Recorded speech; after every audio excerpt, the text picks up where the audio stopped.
Today on World Impact, we're talking about authenticity. Specifically, I'm going to be teaching today about authentic purity. I'm sitting presently in an ancient tomb in the Kidron Valley between Temple Mount and the Mount of Olives. I think you'll understand why I'm here as we continue with this message today.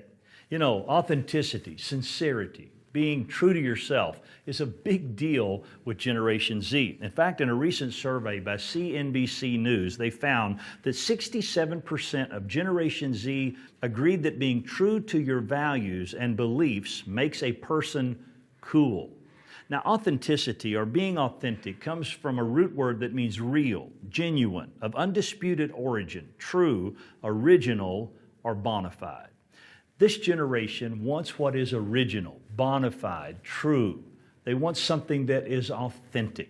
And today, I want to teach a little bit about authentic purity. Perhaps like no other area of our lives, this is an area we struggle in being authentic in perhaps the most. So let's look at what God's Word says about purity for a few moments today. 2 Corinthians chapter 7, verse 1 says, "Therefore, since we have these promises, dear friends, let us purify ourselves from everything that contaminates body and spirit, perfecting holiness out of reverence for God."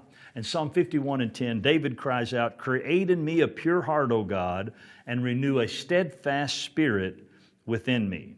Today, I do want to talk about purity and how we can be authentic in our purity before God. But to begin, I want to talk about a group of people that were not authentic in purity before God.